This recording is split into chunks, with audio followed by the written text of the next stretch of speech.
أعوذ بالله من الشيطان الرجيم.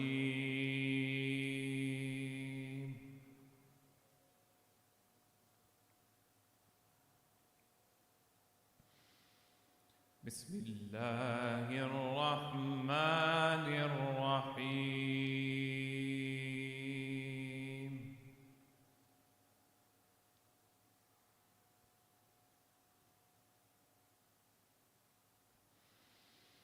هل أتاك حديث الغاشية وجوه يومئذ خاشعة عاملة ناصبة تصلى نارا حامية تسقى من عين آنية ليس لهم طعام إلا من ضريع لا يسمن ولا يغني من جوع وجوه يومئذ ناعمة لسعيها راضية في جنة عالية لا تسمع فيها لاغية فيها عين جارية فيها سرر مرفوعة وأكواب موضوعة ونمارق مصفوفة وزرابي مبثوثة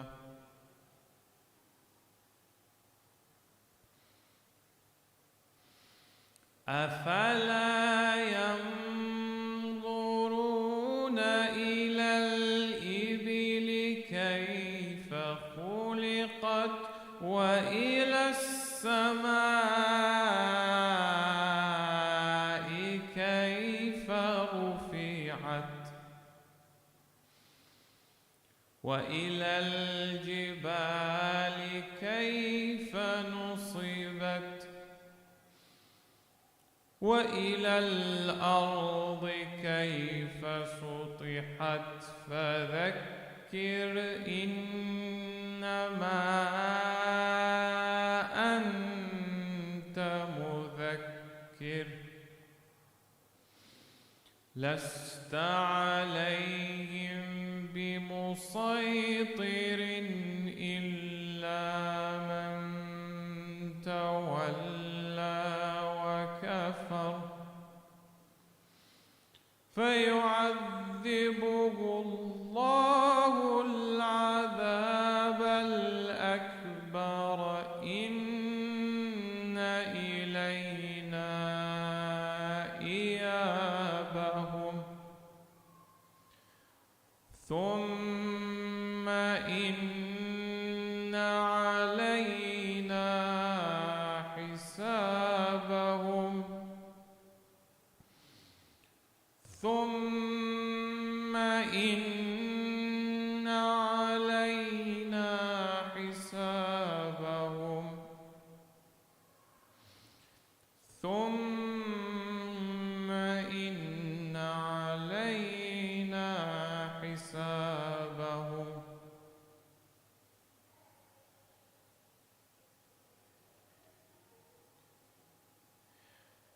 بسم الله الرحمن الرحيم. إذا جاء نصر الله والفتح ورأيت الناس يدخلون في دين الله أفواجا فسبح بحمد ربك واستغفره إنه كان توابا. صدق الله العلي العظيم. وصل اللهم على محمد وآله الطيبين الطاهرين.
Muhammad wa ali Muhammad.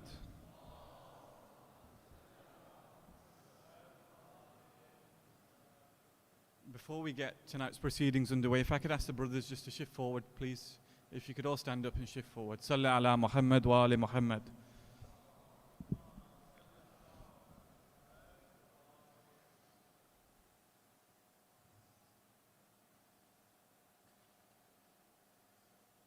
In the name of Allah, the most beneficent, the most merciful. All praise is due to Allah, whose worth cannot be described by speakers, whose bounties cannot be counted by calculators, whose claim to obedience cannot be satisfied by those who attempt to do so, who the height of intellectual courage cannot appreciate, and the divings of understanding cannot reach. He for whose no description is laid down, no eulogy exists, no time is ordained, no duration is fixed.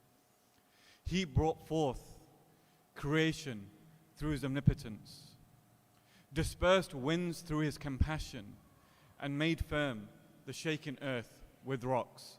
Salli ala Muhammad wa ali Muhammad.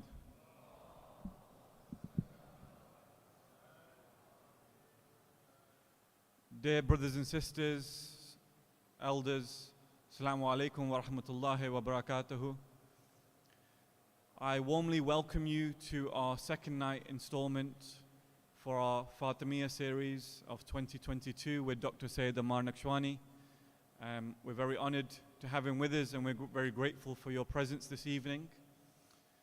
Thank you to Brother Ahmed for his beautiful recitation of Ziyarat Ashura and the Holy Quran.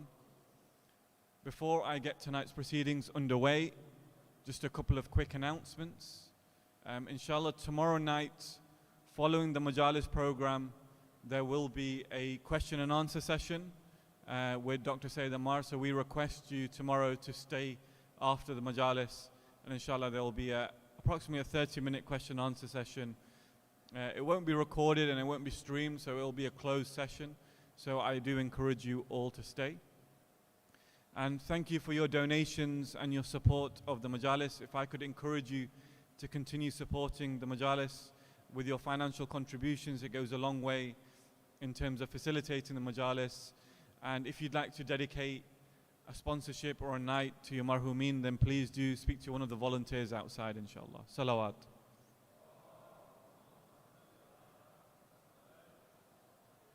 If I could next invite Brother Faizan Hashmi to the stage for some spoken word poetry. If you could welcome him with the loudest of salawats.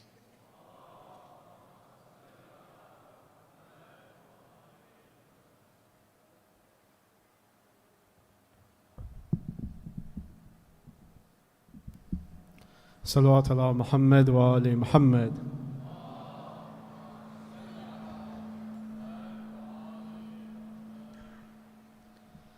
Just a few lines of poetry for Syeda Fatima Zahra. With a loud salawat ala Muhammad wa ali Muhammad.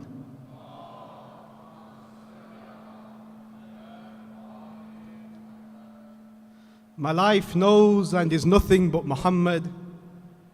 Muhammad with it began, an example of perfection. For Muhammad we wait the reappearance of direction. 1200 years and counting, eagerly awaiting Muhammad. Muhammad is Mahdi, for Mahdi is Muhammad. Salawat.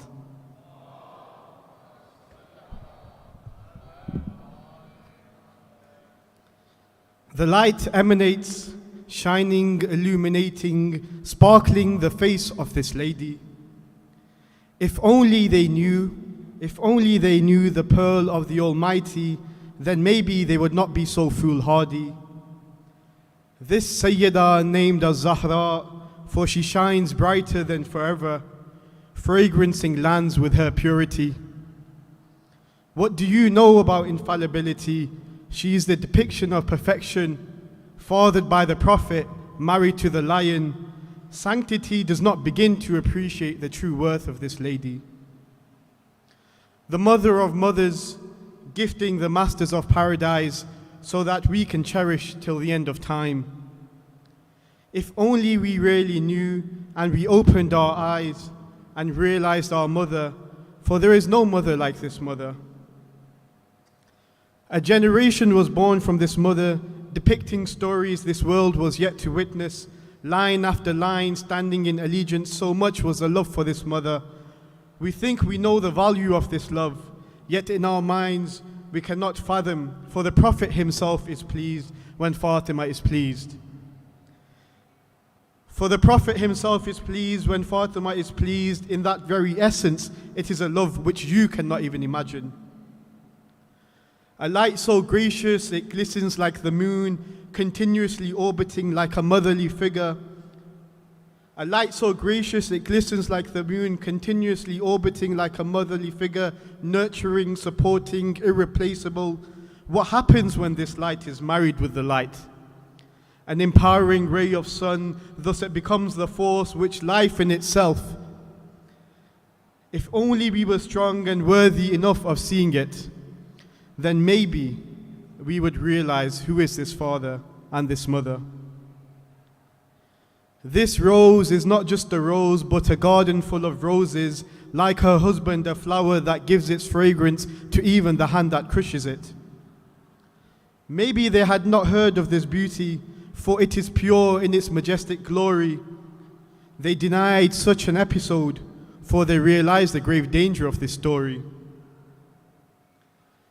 Sometimes the nature of reality is that the unthinkable is thinkable. Who would have thought that such a rose blossomed, nurtured in its prime, would fall to the irony where the rose itself is crushed like a flower, where the life of the immortal is immortalized in the history of tragedy, a being so virtuous that the walls of nature rumbles, where the ground shakes, the skies weep. O Fatima, from your broken chest the blood weeps. The pain engulfs, the lion chokes. Zahra's rib has just been broke. They ask why I cry, for my mother who was tortured. I reply, tears stream down my face, my heart displaced with pain. I hear of your story, I close my eyes, terror I envisage, part of me dies. Trapped between the wall and the door, slowly the blood pours. I close my eyes, terror I envisage, part of me dies. Unable to breathe, ribs cracked, still the nail pushes deeper. In fact, I raise my hands to my head, in shock and in dread. My heart beats faster, unable to comprehend this disaster. I close my eyes, terror I envisage, part of me dies. In silence the lady suffers, whilst I wail and scream, "Oh my mother," the ground shakes. The ground shakes, the skies weep. "Oh Fatima, from your broken chest the blood seeps." No words are spoken, the throne itself is broken, yet the death of Mohsin will never go unspoken. The flowers wither, the life departs, the graves turn, the heart cries, the body aches, the house ablaze, the lion chokes, Zahra's rib has just been broke. All hearts break, Ali shakes, the Prophet wails, in Zahra's chest a nail, the ground shakes, the skies weep. "Oh Fatima, from your broken chest the blood seeps." I close my eyes, terror I envisage, part of me dies. Salawat ala Muhammad wa ali Muhammad.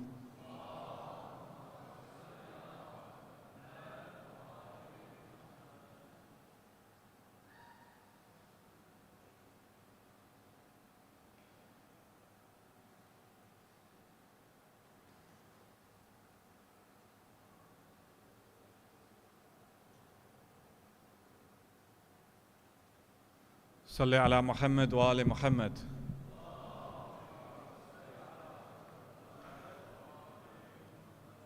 Again, a kind request for the brothers. If you could please kindly just shift as close forward, please, to the minbar and to the stage as possible, please. Salli ala Muhammad wa ali Muhammad. Please keep coming, guys. Thank you so much. Guys, please forward. Thank you so much. Thank you. If I could now kindly request Brother Raim Zaidi to the minbar for recitation of mercy and souls of salam. Salawat.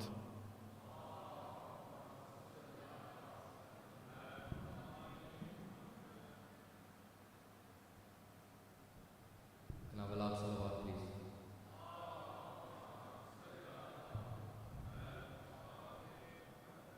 Another loud salawat, please.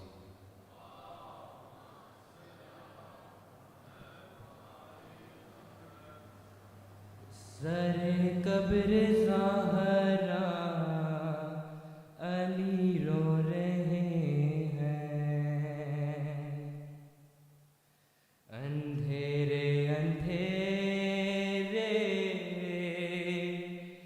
yatimon se chup kar, sare kabr Zahra Ali ro rahe hain, andhere andhere yatimon se chup kar, sare kabr Zahra Ali ro rahe hain. तुम्हारी मुसीबत बुलाऊंगा कैसे, मैं बच्चों को अपने मनाऊंगा कैसे, तुम्हारी मुसीबत बुलाऊंगा कैसे, मैं बच्चों से आंसू छुपाऊंगा कैसे, तुम्हें याद करके जो रोएंगे बच्चे, मैं बच्चों को अपने मनाऊंगा कैसे, तस्वीर में ज़ाहरा से करके ये बातें, झुकाए सर अपना अली रो रहे हैं, अंधेरे अंधेरे यतीमों से छुप कर, सरे कब्र ज़हरा अली रो रहे हैं। कभी आंसुओं को छुपाती है ज़ैनब, कभी भाइयों को उठाती है ज़ैनब, कभी घर के आंगन में आती है ज़ैनब, कभी माँ के हुजरे में जाती है ज़ैनब, कभी रोकी दुखिया ये करती है नोहा, उठो अम्मा फ़ैज़ा अली रो रहे हैं। अंधेरे अंधेरे यतीमों से छुप कर सरे कब्र ज़हरा अली रो रहे हैं। उठो शाहज़ादी हुआ है अंधेरा, तुम्हारे बिना वो कहाँ सो सकेगा। मैं जाऊँगा वापस तो बोलेंगे बाबा, मेरी माँ कहाँ है बुला दो खुदारा। अकेले जला कर चरागा सुओं का सरे कब्र ज़हरा अली रो रहे हैं। अंधेरे अंधेरे यतीमों से छुप कर सरे कब्र ज़हरा अली रो रहे हैं। वो लम्हे है मुश्किल अली को भुलाना, वो पहलू पे जलते हुए दर का गिरना, वो आहों का मरना, वो जख्मों का रेसना, शहादत वो मौसेन की ज़हरा करोना। तकल्लुम अभी तक इसी बेकसी पर, लहद में भी मौला अली रो रहे हैं। अंधेरे अंधेरे यतीमों से छुप कर सरे कब्र ज़हरा अली रो रहे हैं। सरे कब्र ज़हरा अली रो रहे हैं। सलावत।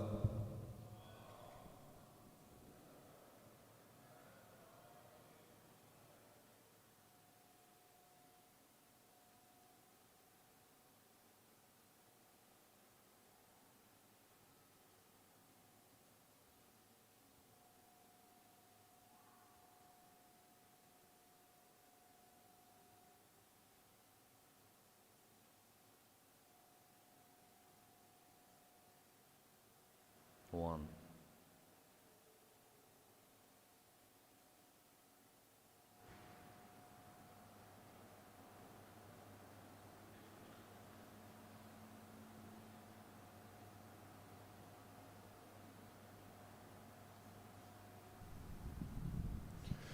Your loudest of salawats in honor of Lady Fatima Zahra alayhi salam.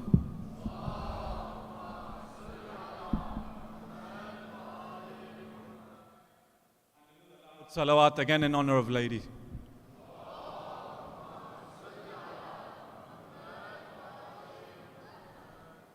Thank you to Brother Rhyme for that beautiful recitation. Once again, we're honored to have Dr. Syeda Ammar Nakshawani here with us for the season of Fatemiyah. It's a 4-night series and today is part 2. And inshallah, tomorrow night, as I mentioned earlier, there will be a question and answer session after the lecture. So please, I do encourage you all to stay behind. And inshallah, it will be a closed session. There will be a chance for you to ask your questions. Your loudest of salawats.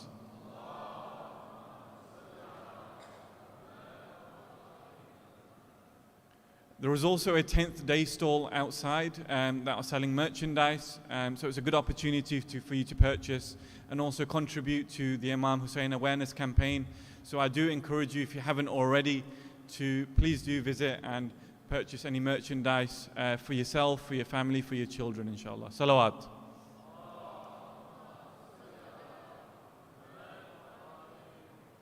And one last humble request, so it's minimal disruption during the Majalis. If you could please, again, brothers, edge forward, because there are always a few people that come late. So we just want to minimize disruption and improve the intimacy of the Majalis. So if you could please recite with your loudest of salawats. And edge a little forward, please. Thank you so much.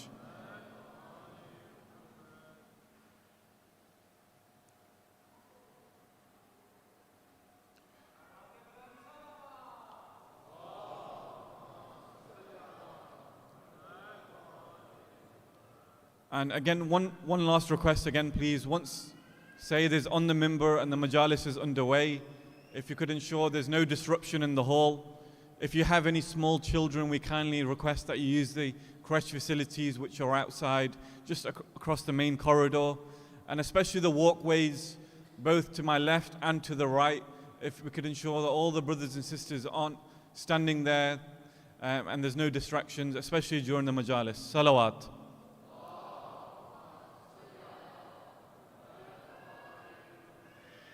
And one final humble appeal. Again, please continue supporting the Majalis.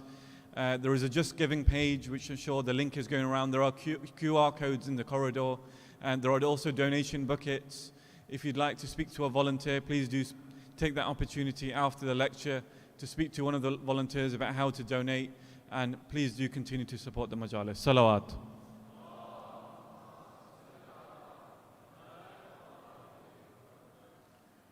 Now, if you could please all welcome for the second night of his installment of 4 to the minbar, Dr. Syeda Ammar Nakshawani. Salawat.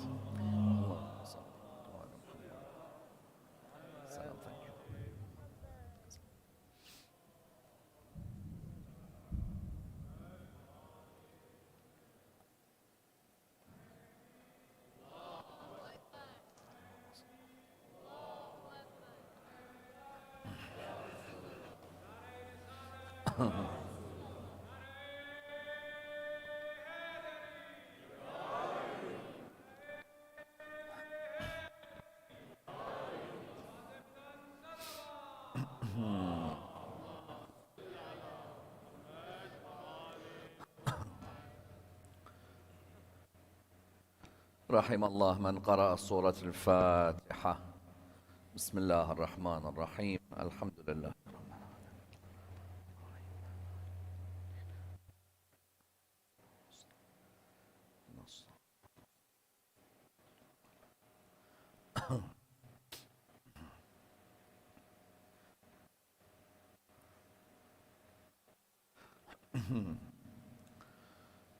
بسم الله الرحمن الرحيم. الحمد لله رب العالمين، والصلاة والسلام على سيدنا وعظيمنا وحبيب قلوبنا وشفيع نفوسنا أبي القاسم محمد.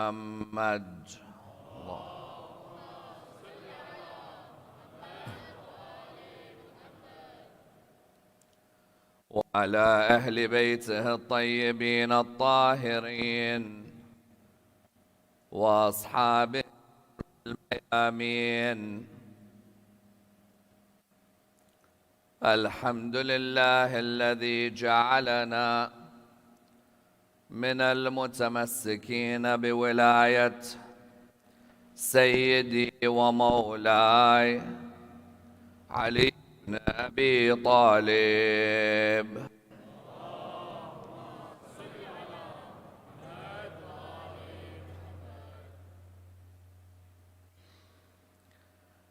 الحمد لله الذي هدانا لهذا وما كنا لنهتدي لولا أن هدانا الله أما بعد I have returned the trust and the pledge has been taken back. As for my grief, it is forever, and as for my night, it is sleepless, until God chooses for me a place in the abode where you currently reside.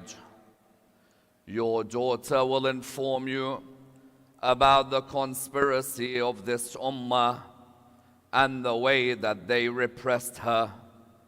Therefore, inquire from her and press her to tell you about what happened and the circumstances that took place surrounding it. The first of our loudest salawat in honor of Rasulullah Muhammad sallallahu alayhi wa alihi wa sallam.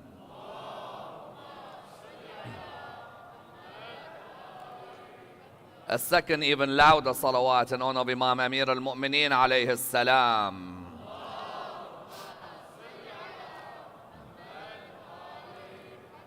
A third with your loudest voices in honor of the Imam of our time, Imam Sahib al-Asr wal-Zaman.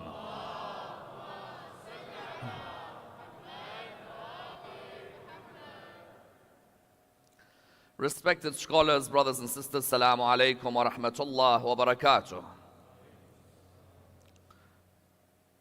A marriage made in heaven is without a doubt the best way to describe the marriage of Fatima al-Zahra alayha salam to Imam Amir al-Mu'mineen salawatullah wa salamuhu alayhi. Allahumma salli ala Muhammad wa ala Muhammad. Without a doubt, one of the greatest marriages in the history of the religion of Islam was the marriage of these two holy personalities. There have been many great marriages in the history of the religion, but you'd be hard-pressed to find a marriage as ideal and indeed as great as their marriage. For indeed, every single attribute that you would look for in a married couple could be found in the marriage of Imam Ali and Fatima al-Zahra alayhim as-salam. When a person has couple goals today, without a doubt, one of the couple goals that a person should look up to and a person should aspire to reach is the marriage and the couple goals of these two personalities. Because the reality is that when you examine their marriage, you find that every single thing that a person may go through within their marriage, they go through in theirs. If a person's looking to understand love, look at the marriage of Ali and Fatima. If a person's looking to understand mercy, look at the marriage of Ali and Fatima. If a person's looking for compassion, look at the relationship between Ali and Fatima. If a person's looking for the understanding of trials and tribulations that may take place in a marriage, look at the marriage of Ali and Fatima. If a person's looking for spirituality in a marriage, look at the marriage of Ali and Fatima. If a person's looking for patience in a marriage, look at the marriage of Ali and Fatima. The reality is that the marriage of Amir al-Mu'mineen alayhi salam to Fatima al-Zahra alayhi salam is a marriage which is relatable to our lives today. Many times when we examine the ma'soomeen, you'll find that people will always say, well, I can't relate to them. They are ma'soom. I'm a normal human being. Reality is, in their marriage, which lasted just under 10 years, they were also going through things which we would go through in the year 2022. It's not like Imam Ali and Fatima al-Zahra alayhi salam had a couple of angels standing outside their house who were making sure that they faced no difficulties whatsoever. Their marriage had difficulties as well. Their marriage faced envy as well. Their marriage faced people who talked about them as well. Their marriage faced people who conspired against them as well. Reality is that many times when we've examined the marriage of these two, we don't examine it in a way which is relatable to our lives today. Whereas when a person properly examines their marriage, you'll find that every aspect of their marriage is relatable to our lives today. because today this particular lecture can affect a number of groups of people. Those who are looking to get married one day can relate to this lecture. Can I truly find love in my life? Is love just a dream? Is it a myth? When you examine their marriage, you can relate to it.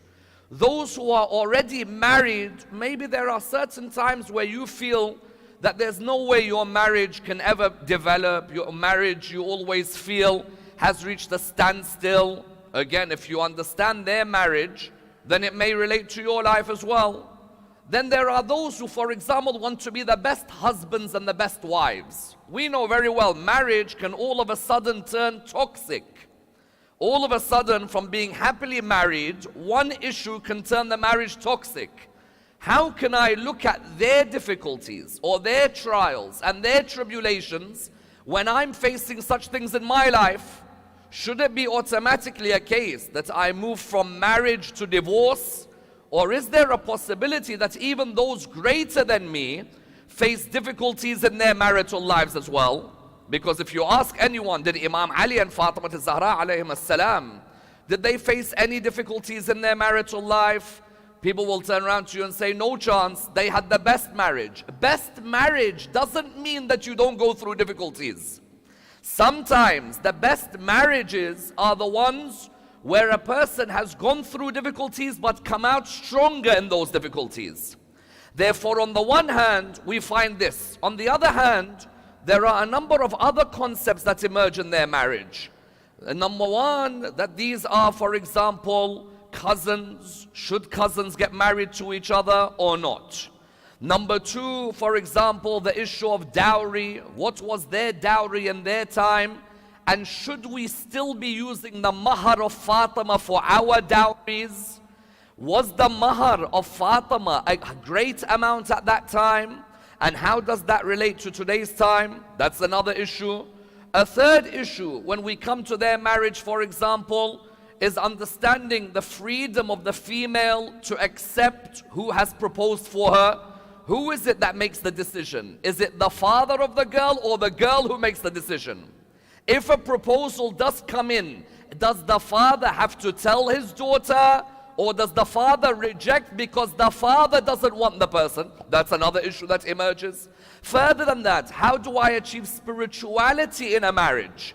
Maybe I've ticked off the 9 to 5 box. We go 2 holidays a year, 3 weddings a year, but there's no spiritual dimension in that marriage. What is the spiritual dimension that I may learn from their marriage as well? Therefore, when a person comes to examine this great marriage, it shouldn't just be looked at that it's great because it's Imam Ali and Fatima Zahra alayhim salam. Even they highlighted that any great marriage requires a lot of work, requires a lot of importance being given from both sides. Let us tonight examine the full story of the marriage between these two personalities and understand how their marriage can relate to our lives today. The first issue that emerges in the marriage of Imam Ali and Fatima Zahra alayhim salam is a point that is to be made, and that is that true love can definitely happen in one's life. Sometimes we watch these Hollywood films and you think to yourself that there's no way that I'll find true love. I'll probably have to go through some arranged marriage and hopefully try and find love after we've got married to one another. Some put forward the statement, don't marry the girl you love, love the girl that you marry. In reality, the idea for many is that true love comes after marriage. When you come to the story of Imam Ali and Fatima Zahra alayhim salam, you see that in reality it could be called a love story. I know for some, calling their marriage or the marriage of two ma'soomeen a love story is a bit hard to stomach. We'd prefer it to be a bit more formal. But the reality is that there is a love story involved here. Fatima Zahra at a young age had seen that Imam Ali alayhi salam was ready to sacrifice himself for his Lord and for his Prophet at every moment. If you look from a young age, what does Fatima witness? She sees Imam Ali alayhi salam from a young age being ready to always have a relationship with his Lord and his Prophet. Ultimately, that's the most attractive thing to her. Why? Because if he fears Allah, then he's going to treat me properly. But if he has no respect for Allah, why would he respect the creation of Allah? When she'd look at Imam Ali alayhi salam, she'd see that Imam Amir al-Mu'minin alayhi salam was ready to lay down his life for her father. Literally, from a young age, Fatima would see that Imam Ali would tell her father that I'm ready to sleep in your bed. As long as you remain alive, I don't mind sacrificing my life. And that's why the reality of when she falls in love with him happens on that hijrah from Mecca to Medina. Because you know Rasulullah sallallahu alayhi wa he set out to where? He set out to Medina. He left Imam Ali alayhi salam behind.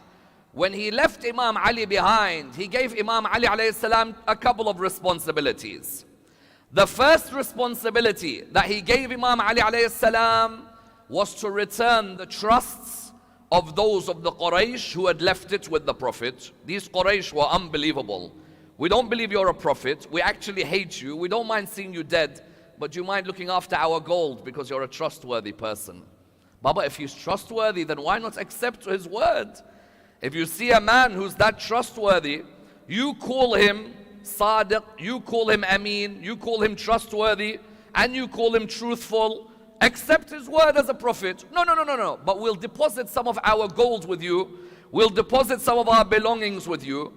These people, when Rasulullah sallallahu alayhi wa went out towards the hijrah, you found that these people, what happened with them? Rasulullah said to Imam Ali alayhi salam, that insha'Allah you are able to return the deposits back to the enemies who tried to kill me. Try and fathom that sentence in your head. Return the deposits back to the enemies who tried to kill me.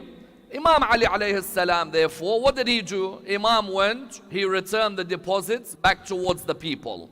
The second role Imam Ali had was what? Was that there was a group of ladies who were known as Fawatim, or the Fatimas. Fatima al-Zahra was not the only Fatima living in her time.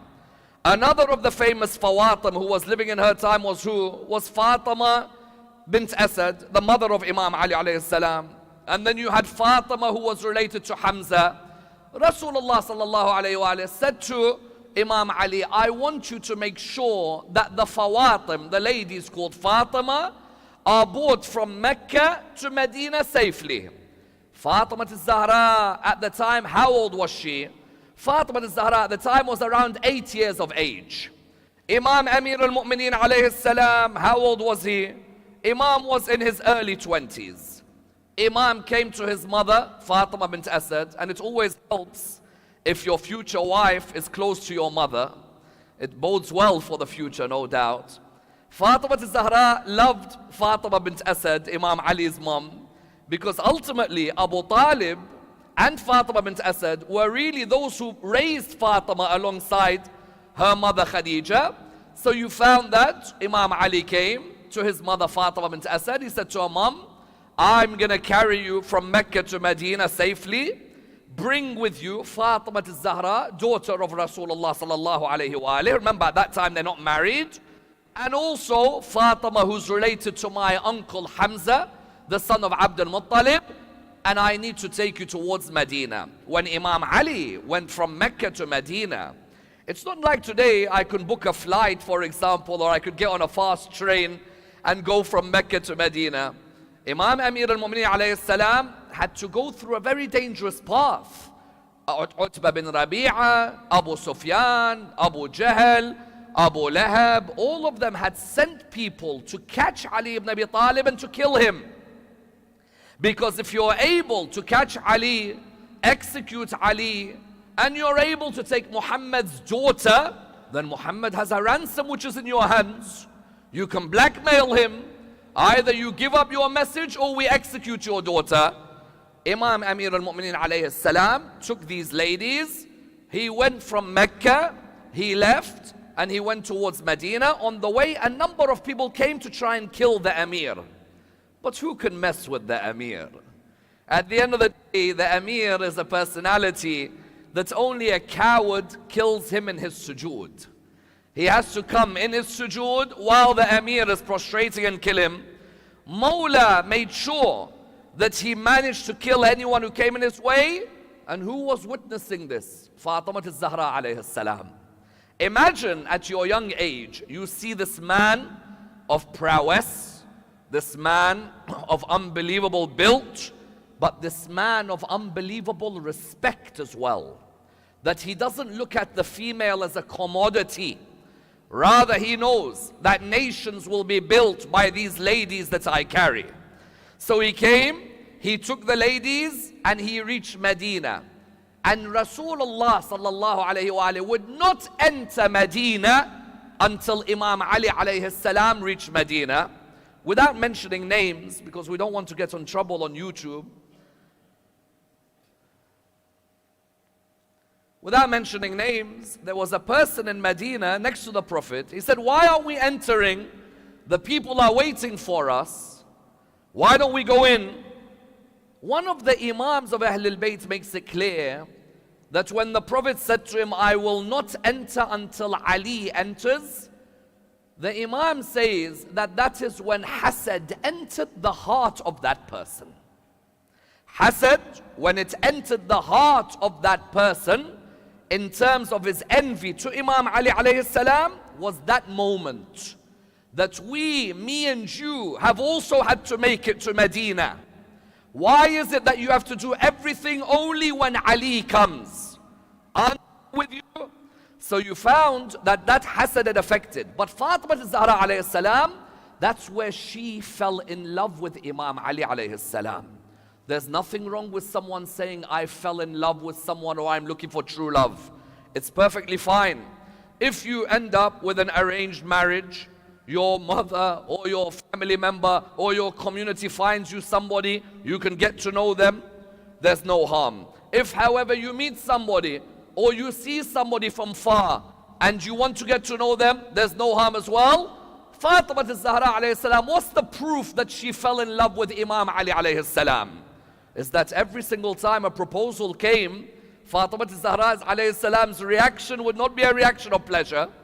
Someone may ask that you're telling me that when Fatima was being proposed to, how old was she? Fatima al-Zahra was 9, 8.5, 9. Remember, there are certain aspects of the lives of Ahlul Bayt alayhim salam that we cannot necessarily relate to or we cannot follow. I'm not going to come here and sit and say that marrying somebody at that age is applicable in our time at all today. Not at all. But in those days, there was no hoo-ha that was being caused. If you married somebody at 9, it would not be an issue. That's why today when some people come and say that your prophet was a man who married a 9-year-old, you'll see that some of us may be apologetic. Some of us may say, for example, my prophet would never marry a 9-year-old, marries a 14-year-old, 18. Reality is Arabia, other parts of the world, many of them had a certain culture of younger marriages than is acceptable today. Today, of course, there is a change in the way the world views these things. But at that time, Fatima al-Zahra alayhi salam was getting people proposing for her from the age of 9. Today, that is not something when we see society saying that this is not something acceptable. Without a doubt, the time changes, the context changes. But every time someone proposed to Fatima al-Zahra alayhi salam, what happened? She would reject. And these weren't simple personalities. These weren't people who were nobodies. These were people who were very well known in society. As in Abu Bakr, the first Khalifa, comes to propose for Fatima al-Zahra alayhi salam, the Prophet straight away replies to him by saying she's too young. Normally, by the way, when a father tells you she's too young, that normally is a straight rejection that I don't want you to marry her, you know. In our time today, there's two rejections that normally happen. One is when a father says, we did istikhara and it came out bad on the 7th attempt. Because sometimes you'll see that there are some fathers who'll say that, no, I'm sorry, I took an istikhara. He's gone to the Mawlana. First istikhara, good. Mawlana, one more. Good. One more. Good. One more. Good. One more. Bad. Wallah Mawlana, I was waiting for that. I never wanted him myself. One way is that. Another is when a father may say that I believe that my daughter is too young. Yes? But then you hear the girl got engaged 2 weeks later and you realize that that was a blatant rejection. Sometimes you may see this. When Abu Bakr, the first Khalifa, when he came to propose for Fatima al-Zahra alayhi salam, the Prophet straight away, according to a hadith, straight away, the Prophet said, she's too young. Some traditions mention that the Prophet went to Fatima to give us an example as well. That your daughter has the right to choose. Don't take that away from her. You may advise as a parent, you may say that, look, I don't know if their family is suitable. I don't know if they're the best for us. That's one angle. But on the other hand, the Prophet does go to Fatima al-Zahra alayhi salam. He says to her, Abu Bakr has proposed. The reply was that Fatima had a face of displeasure. And therefore the Prophet went to the first Khalifa and he said to him that I'm sorry, too young and she does not want to get married. Then who proposes? Umar ibn al-Khattab proposes. And again the reply is what? Again the reply is that she's too young and that there is a certain displeasure on her face. Abdul Rahman bin Auf, look how many people have proposed for Fatima. But for Fatima, there's only one man she wants to marry. She has absolutely no doubt that this is the man she wants to live the rest of her life with. Abdul Rahman bin Auf proposes, she doesn't accept until what happens? Imam Amir al-Mu'minin alayhi salam is too shy to go and propose. And this is something wonderful. There is no problem at all in a man having a certain amount of shyness. Yes? Because in Iraq, when we talk of shyness, we either have someone yastahi or someone may yastahi.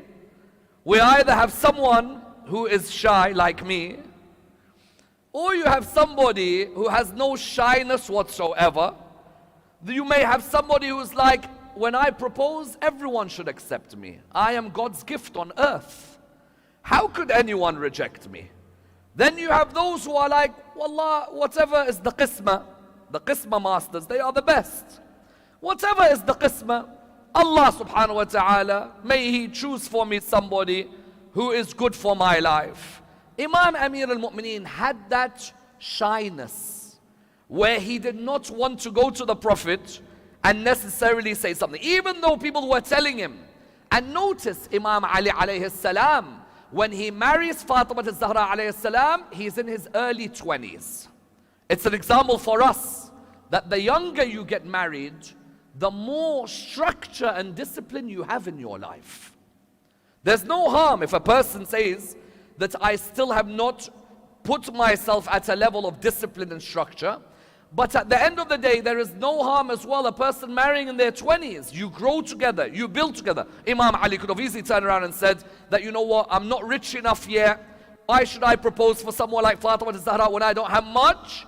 Others were telling him, Baba Amir al-Mu'mineen. They were telling him, oh Ali, go and propose for her. What are you waiting for? Imam Ali would say, not now, wait, not now. There'd be times that he would come to the Prophet. He'd want to say something until Rasulullah sallallahu alaihi wasallam does something wonderful. As a father-in-law, he makes life easy for his future son-in-law. Because father-in-laws can be two types. One, he gives you the worst interview when you come to propose for his daughter. Wallah, I've heard some mad stories in my time, to tell you the truth, of some father-in-laws. I don't know if this is an application for a job at a major bank or to get married. The questions that some ask, some father-in-laws have their right. They want to safeguard their daughter's future. There is no problem whatsoever. But the reality is that sometimes you have to ask yourself, where were you at the age of this boy proposing? Were you somebody with the same financial capability at that age as you do have now? So is it therefore fair for you to expect that that person is that capable right from the beginning? Rasulullah sallallahu alaihi wasallam notices that Imam Ali wants to propose. he tells him, "Oh Ali, what is it that's on your mind?" Mind you, when you have an email connection to the heavens, it helps when you can tell what's going on. So he says to him, "Oh Ali, what's on your mind?" He said, "Ya Rasulullah, I would love to propose for Fatima." And so the Prophet turns around to him and says, "So what are you waiting for? Propose for Fatima." He says to him, "Ya Rasulullah, I don't have much. What can I offer?" The Holy Prophet turns around to him and says, "Do not worry. Calm down. It's okay."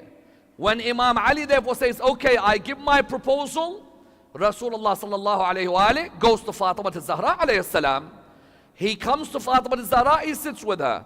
He says to her, "Oh Fatima, Ali the son of Abu Talib has proposed for you in marriage. What is your reply?" What did we say before? That in the past there would be signs of displeasure. This time, silence, no displeasure.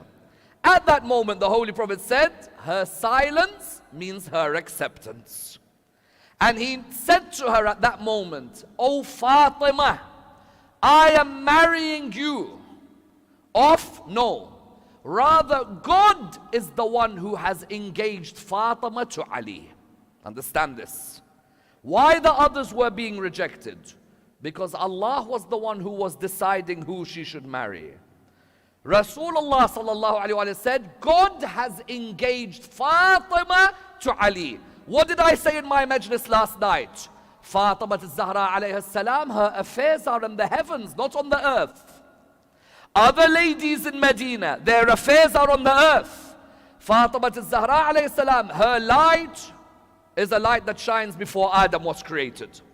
Fatima al-Zahra alayhi salam is someone who the angels communicate with. Therefore, is it exaggerated for a person to expect that Allah subhanahu wa ta'ala would be the one who says that, "Oh Muhammad, marry Fatima to Ali"?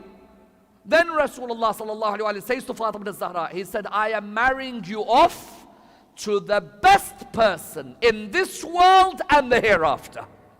There is none better than Ali ibn Abi Talib in this world, and none better than Ali ibn Abi Talib in the hereafter.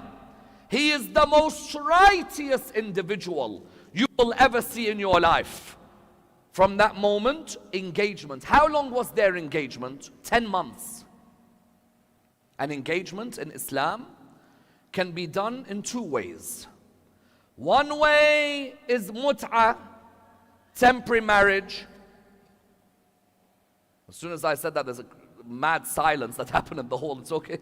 This all Islamic law. One way is temporary marriage, mut'ah. Another way is for an aqd, literal marriage contract to be done. Someone says, hold on. Let's rewind here, said Ammar. I get engaged. How do I get engaged? Because you know very well, if you propose to someone for marriage, and their dad, for example, says yes, you two now want to have coffee with each other, but you're not mahram to each other. No, said Ammar, you don't understand, bro. Say what? Said Ammar, her dad accepted. So, her dad accepted, but that doesn't make it legal. So how do we make it legal? Two options. One option is that we agree a temporary period of marriage. In English, we may call it an engagement period. That engagement period, what is it? The father, for example, will say that I want you to be engaged to my daughter in a temporary marriage.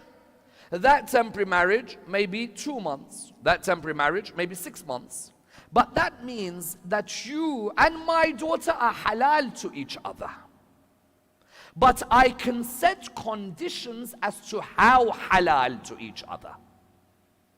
I can set a condition. Someone says, no, I prefer that they just do nikah for the engagement, or they do the aqd for the engagement. The problem with aqd, contract for the engagement, what if the two of them split up after a week? Your daughter's divorced, having not even lived in the house. Your daughter is divorced. She's counted as a divorcee. Someone says, but what do you mean divorcee? They never even had a wedding. Yes, but you've done a marriage contract for the engagement. That means when it's broken, she's divorced. Why has your daughter got the label of divorce, or divorcee when she hasn't even done what? She hasn't even had a wedding and lived with the person. In the Arab culture, normally the engagement is done as an aqd. In other cultures, normally a person will do the mut'ah. Someone says, well, why doesn't everyone do the mut'ah? Many do not do the mut'ah because of the stigma with the word mut'ah. Because the word mut'ah has a stigma, many fathers will not entertain it. Today, therefore, if your daughter is getting engaged, you as a father can turn around and say that what do I want? I want that there is a temporary period where you two can be halal to each other until the day of the wedding. How long should an engagement be? That varies. Some engagements could be 2.5 years. If you're at uni together, you met in the first year, you want to get married, but you can't afford, but you want to be halal to each other, maybe you might do engagement for 2 years. But sometimes a long engagement can also bring about difficulties. Imam Ali alayhi salam was engaged for 10 months to Fatima al-Zahra alayhi salam. Until eventually, the Holy Prophet, peace be upon him and his family, said to him, are you ready now for marriage? He said to him, I am. He said to him, then let us agree the mahar, because we know that if there is going to be a contract in Islam, one of the main conditions of a Muslim wedding contract, be it temporary marriage or permanent marriage, is what? Is that the dowry has to be agreed. What is the mahar? He asked him, oh Ali, what can you give for your dowry? Please listen to this important point. This dowry is to provide a safeguarding and economic independence to the lady. That lady may not necessarily work. Her husband is the breadwinner. There is a certain dowry that is paid that is safeguarding her future as well. When he asked Imam Ali alayhi salam, what could you give for the mahar? Imam Ali turned around and he said, for example, I could give my sword, I could give my horse, I could give my armor, my shield.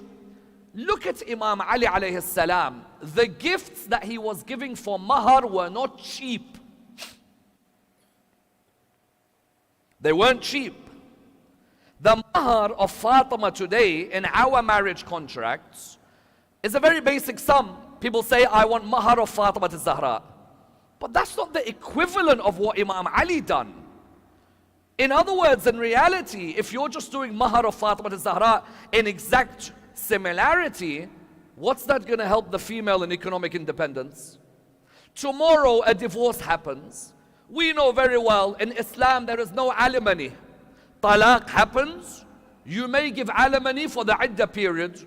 You may give alimony for the period where she is pregnant in the after talaq. But then after that, that lady who has sacrificed everything, all those years, looking after the children, bringing up the children, looking after your house, talaq is done, she goes, okay, so what's there to provide economic independence for her? The mahar of Fatima today, many of us have underestimated its importance. Imam Ali alayhi salam did not say, like today's money, 500 pounds. Imam said, whatever I own, I'm ready to give to Fatima. That's a certain sum. I have a sword, I have a horse, and I have a shield. Rasulullah sallallahu alaihi wasallam said to him, as for your sword, use it, keep it for the protection of the religion. As for your horse, use it to earn an income. As for your shield, sell that shield. When he sold that shield, he got 500 dirhams. Today, you go to a nikah ceremony, and you hear people saying, and the agreed mahar is the mahar of Fatima al-Zahra alayhi salam. Mahar of Fatima, what, 700 pounds? 500 pounds? 800 pounds? So you've given now 800 pounds towards someone's daughter. What's going to happen? And mind you, I've heard some who are so cheap that they'll say, I'll only give you a talaq if you give me my mahar back. Relax, ya wallah, relax. She's been with you as a wife, and she's been a bedrock in your life, and you still want the mahar back. Muslims, when they get married, many of them act like humans. When they get divorced, they act like animals. Muslims, when they get married, you'll see a smile this wide. The moment they're about to get divorced, one of the two, if not the pair, become animals. The Quran said either come back with each other peacefully or divorce peacefully.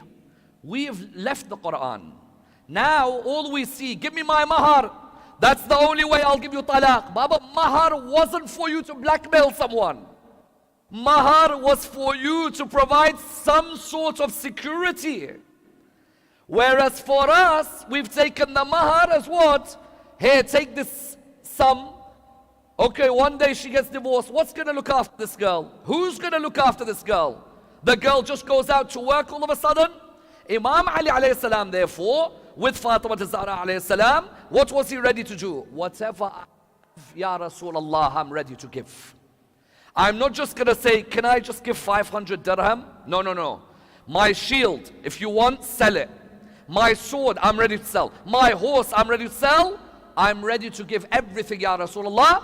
At that moment, Rasulullah said to him, do not worry, give the shield. That is the mahar for Fatima Zahra alayhi salam. Once that was agreed, then they came towards the wedding. Some of our traditions in wedding, some of them are culture. Some of our traditions in wedding are religion. There is no problem having culture in a religious wedding. No problem whatsoever. Listen, I've seen some baffling things in my life when I've done nikahs across the world. I done one wedding, I remember they were sprinkling something on the poor groom's head throughout the wedding. I didn't know what was going on. I've had others have to drink milk, touch milk, people throwing water on someone's face. This is not an issue. Culture within religious weddings, there's no problem. As long as the culture does not go outside of the boundaries of the religion of Islam. Because if a person now comes and says that, look, it's our culture back home to bring a DJ and so that we all dance to it, Habibi, keep that culture back home then, you know. Because someone said, but Syeda, this is our culture. If we get a belly dance, and it's our culture. We never said there's a problem with culture, unless culture breaks Sharia. Then there's only one winner, and that is what? And that is Sharia. Culture can be there. Baba, you want to bring biryani in your wedding, and you might want to bring quzi in your wedding, and you might want to, wallah, we don't mind those cultures. Someone comes and, for example, throws flowers. What's haram about throwing flowers on somebody? No problem. What if someone came to me and said, part of our culture in the wedding is that we have to walk in with our right foot before the left foot. I said, Habibi, walk in with any foot, you're more than well. Some of these cultures, there is no issue. Was there a culture to Rasulullah when he came for Imam Ali and Fatima Zahra's wedding? Yes. Rasulullah said to Fatima, come here. He sprinkled water on her face. And then he sprinkled some water on her hands and then on her back. And then some of the remaining water, he said to her, drink this water. He done the same for Imam Ali alayhi salam. And then he said to Imam Ali, drink this water. This was part of a culture. What else was culture? Walima. Many of us have a walima. What's a walima? Have a dinner so that the wedding guests are happy by the time they leave. Reality is that 99% of us, when we go to a wedding, are looking forward to the munch. True. About the guy who's getting married. I want to know, is it good food or not good food? I want to make sure by the time I leave, I'm full. There are certain people I've met, they starve themselves the whole day until the wedding. Say, Habibi, you really not going to eat the whole day? Nah, bro. Why? Bro, there's a wedding tonight. Okay, there's a wedding tonight, but what are you expected to do? It's only when you see the mountain called Everest on his plate that you realize that this person cares a lot about that food. Rasulullah sallallahu alaihi wasallam called Bilal. He said, Bilal, go and get some sheep. Bilal, go and get some barley. Bilal, make a walima so everybody eats at the wedding of Fatima and Ali. Therefore, likewise for us, when we come to our weddings, there is no harm. Your culture, put it in your wedding. Walima, put it in your wedding. Recital of Quran, put it in your wedding. All of these, therefore, took up the wedding. But is the wedding that which makes a marriage? No. There are many who have glorious weddings, but it doesn't make a marriage. What therefore makes the marriage? What makes the marriage with one another is when you have patience with one another in difficult times, when you go through trials and tribulations and difficult times. Did Imam Ali alayhi salam go through trials in his life, in his marriage? Yes, he did. Someone says, Imam Ali goes through trials?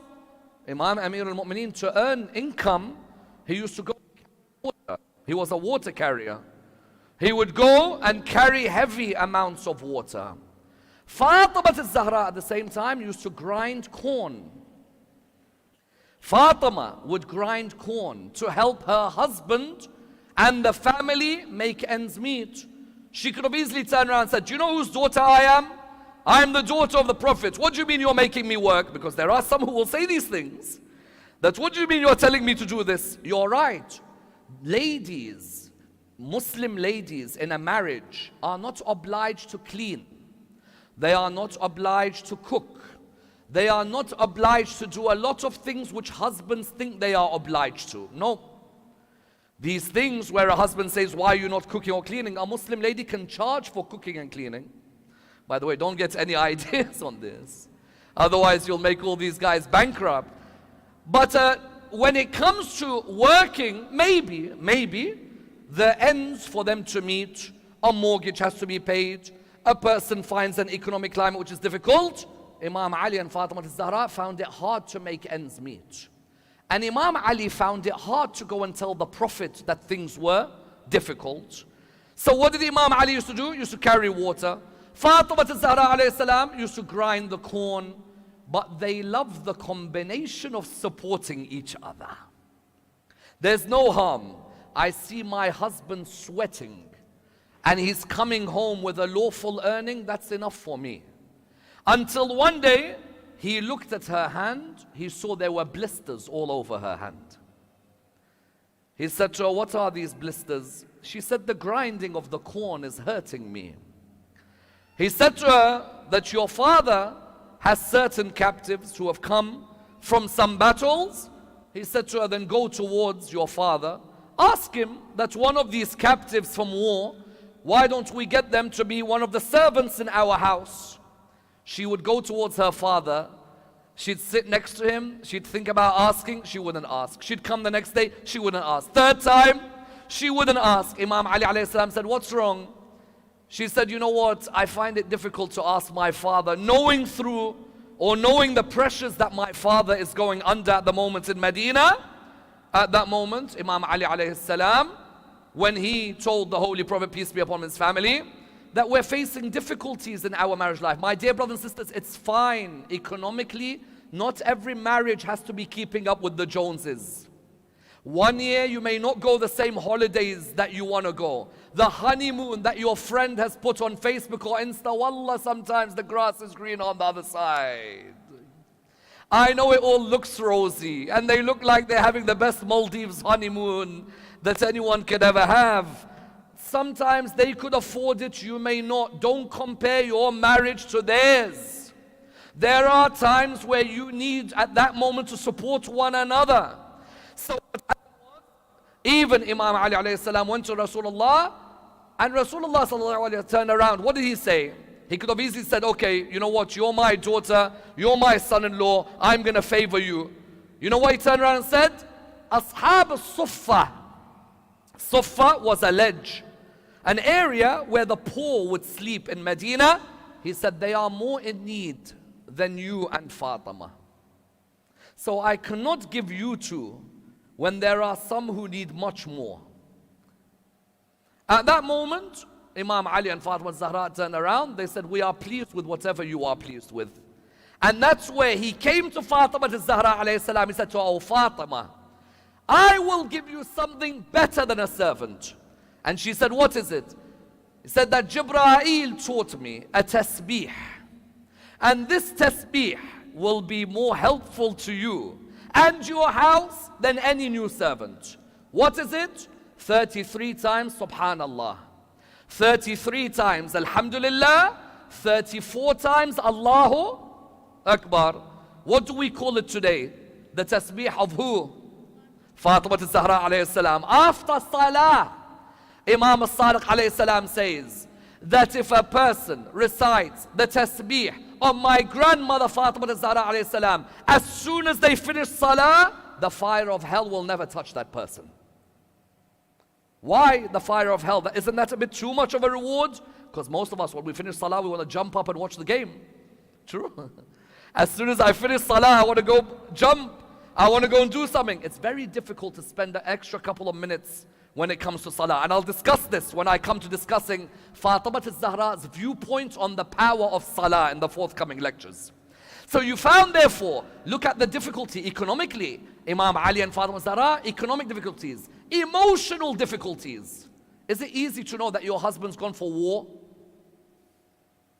Ask any Iraqi, ask a Syrian, ask an Afghan, ask those who have seen their husbands on the battlefield. You never know if he's coming back or not. Imagine your husband, Badr, Uhud, Khandaq, Khaybar, Hunain. Is it easy knowing your husband's gone to war? Emotionally, for some it's difficult to see their husband even travel.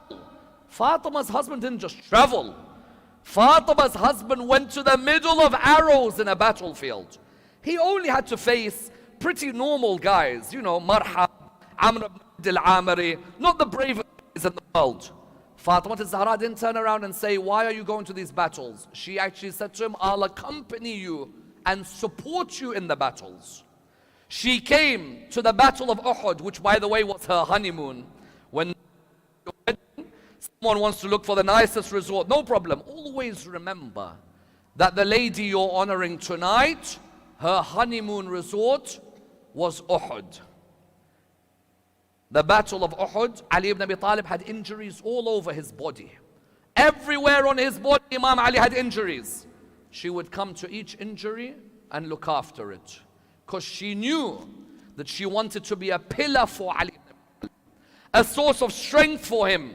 When we get married, our wives are a libas for us, and we are a libas for them. Hunna libasun lakum, wa antum libasun lahunna. What does this mean? Libas is clothing. What does clothing do? Clothing beautifies me. So I beautify my wife beautifies me. Clothing protects me. I am the one who therefore protects my wife, and my wife is the one who protects me. Imam Ali ibn Abi Talib sees in the middle of the battle, on the corner of his eyes, his wife sitting there, looking at his every move, being with him in his every moment. The moment he was injured, who was the first to run to his body? Fatima ran to his body. He had injuries because everyone left the Prophet at Uhud. He stood there with a few people at Uhud. At the end of that battle, Fatima al-Zahra alayhi salam, she's the one who came to him, my darling Abu al-Hasan. She came to him, and she already at that time, by the time of the battle of Uhud, she's a mother, Imam al-Hasan, and then Imam al-Hussein. She had no problem whatsoever being a mother, supporting her husband, and also bringing up the children of that house. And not just bringing up the children of that house. The beauty about Imam Ali and Fatima Zahra, in tandem with one another, their example. This is vital. When they spiritually grew, they grew with each other. Not you go Hajj, you go Ziyarat, I'll stay. Why? Why don't you go Ziyarat together as a husband-wife? How many times I've seen married couples, one of them goes mosque, the other staying at home. Why? What will the children think? The children will see the both of you, there's no connection. Mom's always going to Majalis, dad's at home. Dad goes Ziyarat, mom's at home. And not because if it's financial that you can't afford, no problem. But going to a Majlis is not financial. If the child sees that the mom is committed, but the dad isn't, then the child's thinking, hold on, if dad doesn't do it, why should I do it? Mom's the one who's doing all these things. Imam Ali and Fatima Zahra, everything they did in tandem with one another. That incident when they were making the fast because Imam al-Hasan, Imam al-Hussein had fallen ill. That incident highlighted how connected the two of them were to each other. Why? Because they had said that we'll fast if Imam al-Hasan, Imam al-Hussein recover. When they recovered, you all know the story. When they recovered, they're about to break their fast, a door is knocked. And when that door is knocked, what happens? Fatima al-Zahra, Imam Ali are in the house, they're about to break their fast. Both of them set an example in the house, not one of them. Today in some marriages, the father has no interest in spiritual development and the mother's running around teaching Quran. The mother's the one running around carrying people to Majalis. If that happens, then we've not understood the marriage of Ali and Fatima, of Khadija and Muhammad sallallahu alayhi wa alayhi. Those marriages, the two were spiritually growing. Another point, when you spiritually grow, you be patient with the one who isn't growing as fast as you. When you two got married, you were on the same level. One of you may have become more religious. At that moment, it's not the time to leave the marriage. It's the time to be patient with the other to develop. Sometimes today, you have some who reach a level of spirituality, but they don't help the other come up. They start being judgmental on the other. On the contrary, a person, when they spiritually grow with one another, there has to be sabr as well. If your wife is not as religious as you, don't start to make fun of her and judge her. Slowly, bring her closer with sabr, with patience. Imam Ali and Fatima, mubahala together. Incident of giving to the poor together. Incident of hadith al-kisa together. Every incident you find that the two of them are in tandem with one another. Spiritually, they grow together. Emotionally, they grow together. And he was very expressive. He expressed himself. He didn't say, I'm a man, I don't say such things. Today, a simple text message, I love you, simple. Even that has become difficult. Wallah, how technology has helped us now. We can just send an emoji and not even talk. In the past, you had to write. Now you could just show a yellow, someone who's, I don't know why the color is yellow of the person, of the emoji, smiling. That's it. Just a smile. That's all need to be sent. I'm thinking about you. I love you. I adore you. Imam Ali would write poems about Fatima while she's alive. Look at the words I said at the beginning of this lecture. When she died, look at his expression of love. Look at what he says. He says, Ya Rasulullah, I have returned the amana. He doesn't say, I returned Fatima. I have returned the amana. I marry someone's daughter, she's an amana now. An amana, the sign of a mu'min, is that they look after their amanas. They don't beat them. If you beat your wife, then you've not understood the lady you've honored tonight, because you've become like the man who beat her. Someone who slaps their wife cannot be someone who has a problem with the killer of Fatima when they are someone who has engaged in a similar act. Imam said, I have returned the amana. O Prophet of Allah, you gave me an amana. And I've returned the trust. And the pledge has been taken back. Now listen to this line. My grief is forever. My grief is forever. al-Baneen, not enough. Look how great al-Baneen is. Not enough. Asma bint Umays, how great? Not enough. Khawla bin Ja'far, not enough. My grief is forever. You know, someone saw him years afterwards and they see him shed tears. Said, how many years have gone since she's died? Still? He said, how could you recover from losing Fatima? When do you see a Muslim man's expression that beautiful? My grief this is him talking after she's died. He's talking to Rasulullah near his grave. My grief is forever,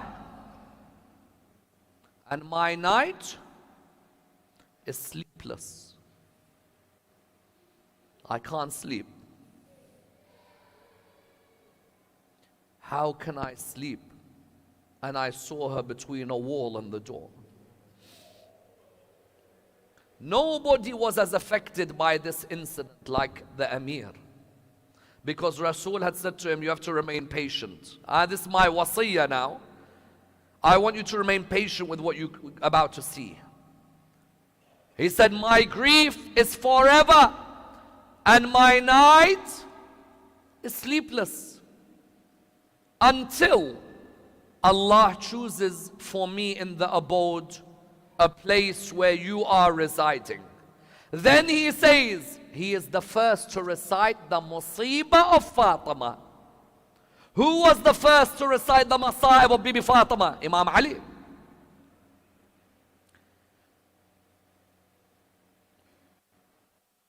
What did he say? Your daughter will now tell you about the conspiracy of this ummah, pure tabarra. Just in case someone thinks Imam Ali had no tabarra against what happened, your daughter will now tell you about the conspiracy of this ummah and the way they repressed her. Therefore, Ya Rasulullah, ask her what happened. And let her tell you about the circumstances surrounding her death. Nothing broke his heart more than that day in Medina, because he wasn't in the house. He wasn't in the house when Fidda found out that Fatima had now died. Fatima al-Zahra alayhi salam said to Fidda, she said, I'm going to go and perform my ritual ablution, and then I'm going to go towards praying and reading the Quran. Come and ask for me. If I reply to you, that means I'm alive. But if I don't, that means I have passed away. Hassan and Hussein, when they come home, have their food ready for them. Have their food ready for them. She went, she got ready. Bibi Fidda alayhi salam, she left her until a few moments later. Fidda came and said, "Oh, daughter of Rasulullah, answer me." No reply. Daughter of the man who ascended to the heavens, no reply. She knew at that moment that the time had come. She entered the room and she saw Fatima laying there on the bed. She called out, "Inna lillahi wa inna ilayhi raji'un." Verily to Allah we belong, and verily to Allah we shall return. And that moment when she called out, "Inna lillahi wa inna ilayhi raji'un," there were two imams in that house, yes? They came, she said, "I prepare your food for you." They said to her, "Oh Fidda, when have you known us to eat our food without our mother Fatima?" They both ran towards the body of their mother Fatima, with Hassan sitting one way and Hussein the other. The news eventually reached where? Reached Medina. Ali ibn Abi Talib, how powerful and brave a man he is, the moment he heard the news, he fainted. He fainted. You know what happens to you? You remember the beginning of your story with your wife. You remember the night of Hijrah. You remember how she was a backbone to you. You remember how she treated your wounds, and you think, I couldn't treat your wounds. He came towards her. He took the body. That night when they done the ghusl, the narration comes to us from Asma bint Umays. You know what she says? She says, I saw Ali ibn Abi Talib, he was washing the body. I was with him. All of a sudden, he left the body. He went and sat in the corner of the room. I saw Mawla in a way I never thought I'd see him. His head between his knees. Just picture that scene. His head between his knees. He was crying and crying. I said to him, Oh Amir al-Mu'mineen, what's wrong? Why do you cry in this way? You are the man who lifted Khaybar, but I see you broken. He said, Oh Asma, don't blame me. I just was washing the body and my hand came across the broken rib of Fatima. I want to ask him one line. I want to ask him one line. If one rib of Fatima broke your heart, all of you know where I'm heading. If one rib of Fatima broke your heart, what would you have done when you saw Hussein's ribs in Karbala?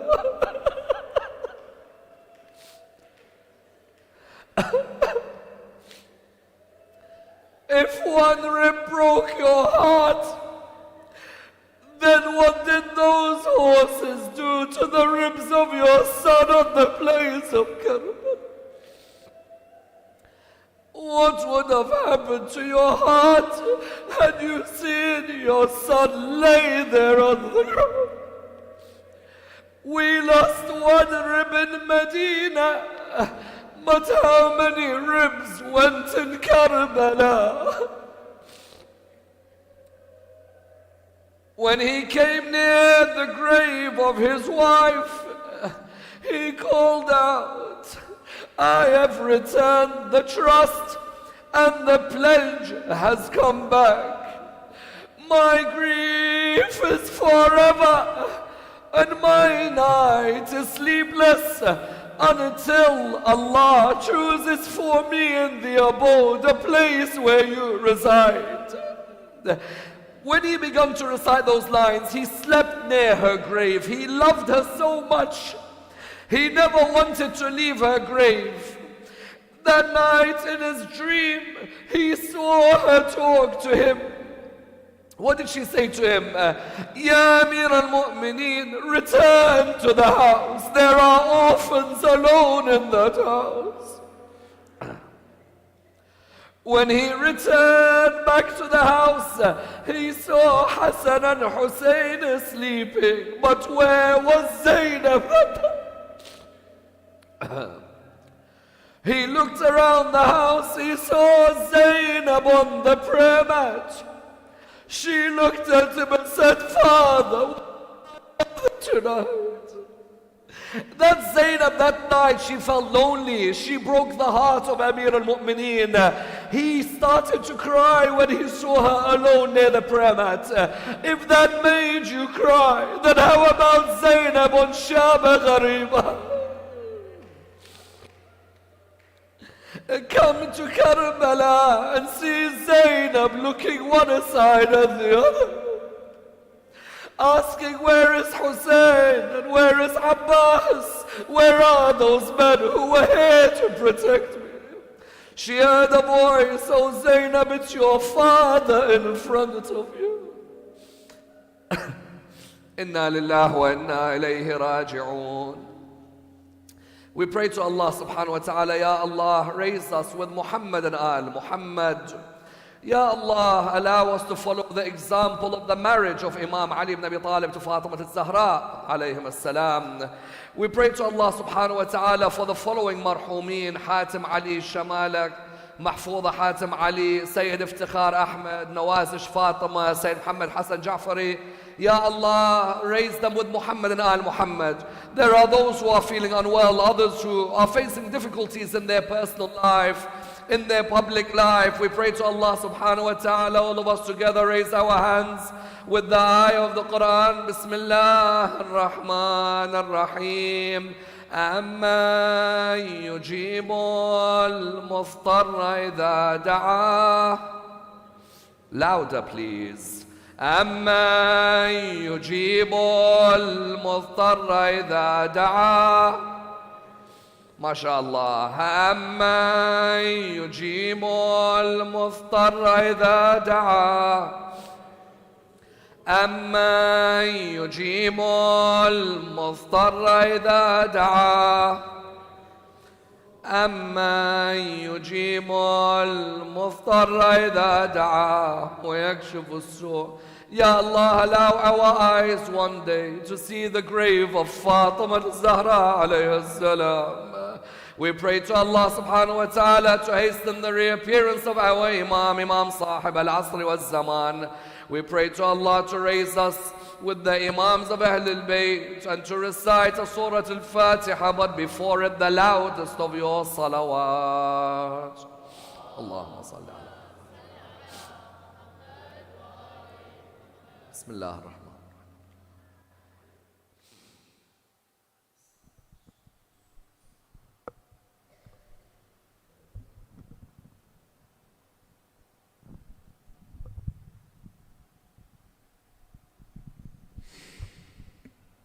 ماتم حسين.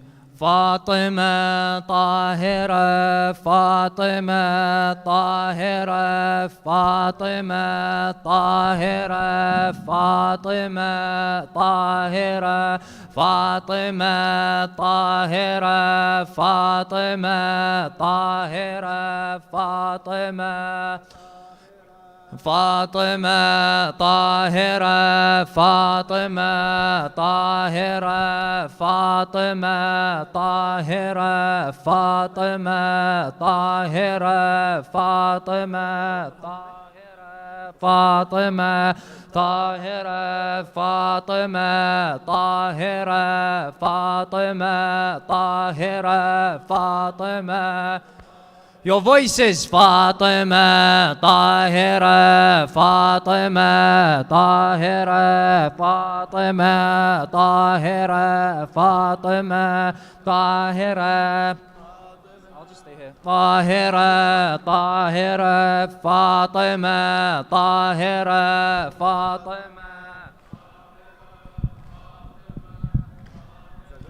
فاطمة طاهرة فاطمة طاهرة فاطمة. جزاكم الله خير الجزاء. الله الله يا فاطمة راضية المرضية. الله الله يا فاطمة راضية المرضية. صل على محمد وآل محمد. الله الله يا فاطمة راضية المرضية. الله الله يا فاطمة راضية المرضية. الله الله يا فاطمة راضية المرضية. الله الله يا فاطمة راضية المرضية. louder. الله الله يا فاطمة راضية المرضية. One single candle burning for one more candle yearning. More and more candles burning. The lights they emit blurring. There's more and more of the same. The candles fire now flames. The whole world on fire it's same. As more and more land it claims. If the whole world was a light, an inferno that's so bright, but truly this blinding light pales next to Fatima's light. Wallah wallah, and with your light shining bright here on this night. Allah Allah ya Fatima راضية المرضية. الله الله يا فاطمة راضية المرضية. الله الله يا فاطمة راضية. We start with her noble birth. Heaven's fruits would grace our earth. A bright light from God was sent, fragrance like no other scent. See, her parents were so great, and so greatness was her fate. To the prophets was so near, to her the prophets was dear. Khadija as her mother, for there could be no other. The best women at that time, and from such a noble line. Her parents' love was so strong, to God's faith they did belong. From Islam they would not stray, she gave everything away. You are the greatest cure, and so pure you did endure. Allah, Allah, ya Fatima, Radiya al-Mardiya. Allah, Allah, Radiya al-Mar. Louder. Allah, Allah, Radiya al-Mardiya. She was the finest flower. Every day, every hour, the proposals would shower from those with wealth and power. To the prophets they would come, all corners under the sun, mountains of gifts day and night. But prophets knew who was right, kindest and most brave was he. Lions roared his name Ali, he the groom and she the bride. In heaven the match inscribed, there was him the only one, Ali Haydari. Allah, Allah, ya Fatima, Radiya al-Mardiya. Allah, Allah, Radiya al-Mardiya. Allah, Allah, ya Fatima, Radiya al-Mardiya. For she was like no other, her greatness as a mother.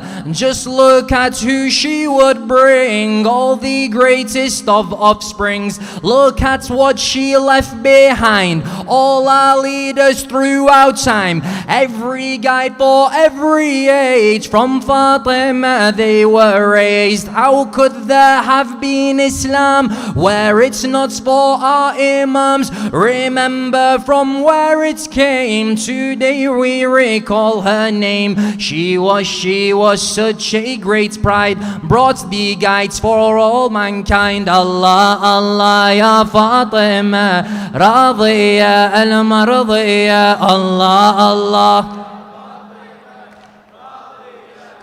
MashaAllah. Allah, Allah, ya Fatima, Radiya al-Mardiya. Look out how the prophets fared. Why would his daughter be spared? Everywhere munafiqeen, claiming to be men of deen, tormented and ridiculed, and the people they had fooled. Angry shouts and their demands, forcefully taking her land. Prophets they claimed to adore, his daughter pushed by the door. To his face they laughed and smiled, but they killed his daughter's child. Unjust, unjust to you they were, so unfair they did not care. Allah, Allah, ya Fatima, Radiya al-Mardiya. Allah, Allah, ya Fatima, Radiya al-Mardiya. Allah, Allah, Radiya al-Mardiya.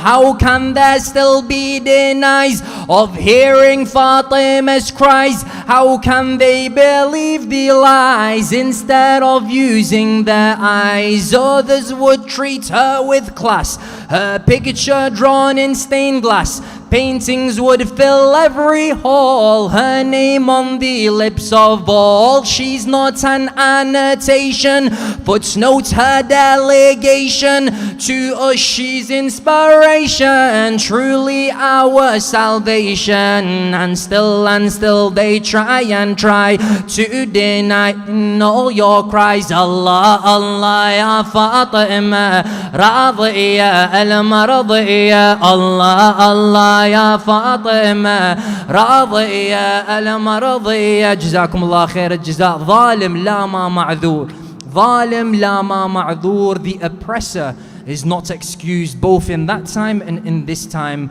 ظالم لا ما معذور ظالم لا ما معذور ظالم لا ما معذور يا فاطمة ظالم لا ما معذور ظالم لا ما معذور ظالم لا ما معذور يا فاطمة لودة ظالم لا ما معذور ظالم لا ما معذور ظالم Nur ya Fatima. Let's just think, if we were there, would we have the mind to care? Would we know who was oppressed? Would we know the oppressor? At the dawn of creation, think, how did Habil get killed? At the time of Prophet Lot, with such lust their hearts were filled.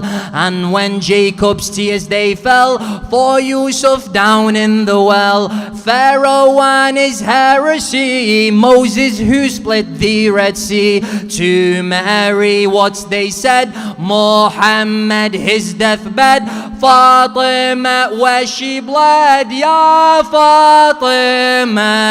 ظالم لا ما معذور ظالم لا ما معذور ظالم يا فاطمة لودا ظالم لا ما معذور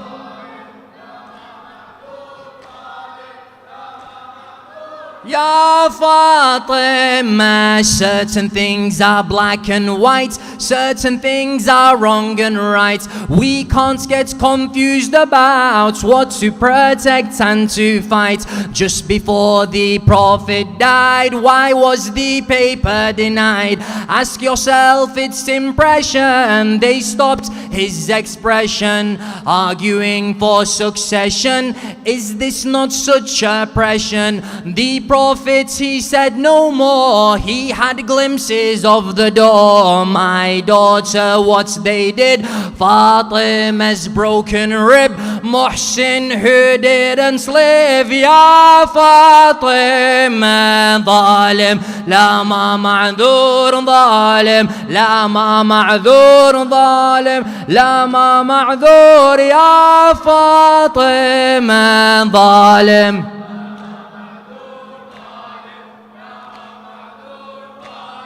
لا ما معذور يا فاطمة. Let's not be like those asleep, wandering about like sheep. They want us as mindless fools. Look what's being taught at schools. Look what's being taught at schools. Can't you see the bigger plan? How they report Muslim lands. They want to destroy Islam. Just look at the hijab ban. Just look at the hijab ban.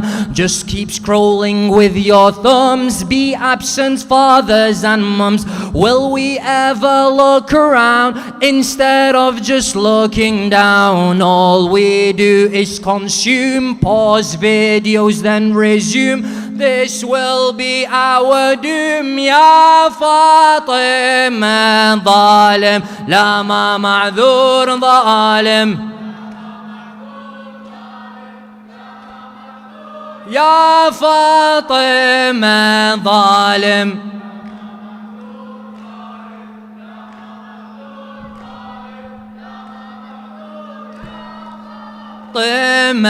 Maybe don't reach for your phone. Instead spend some time alone. Rather than being a slave, go find your own Hara cave. Let's go and reclaim our mind. We need to go make the time.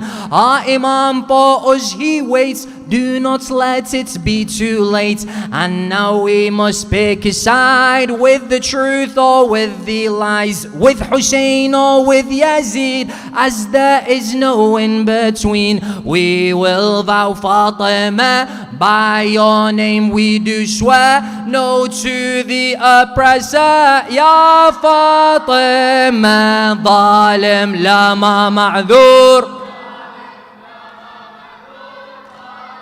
لا ما معذور يا فاطمة ظالم لا ما معذور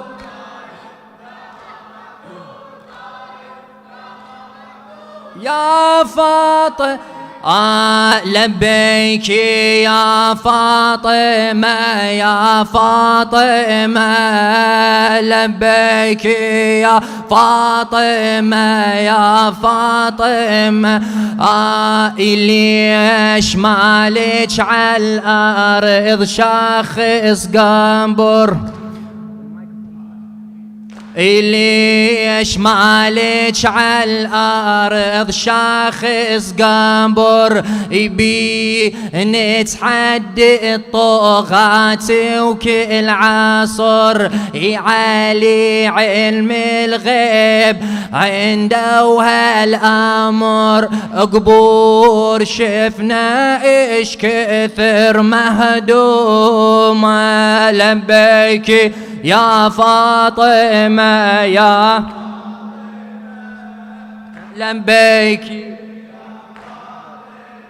يا فاطمة وين قبرك يا محسن ودنا نزور خاطر نترجم على الواقع شعور مقصرين هواي نشعر بالقصور ولما دامع الوجه مرسوم لبيك يا فاطمة يا فاطمة لبيك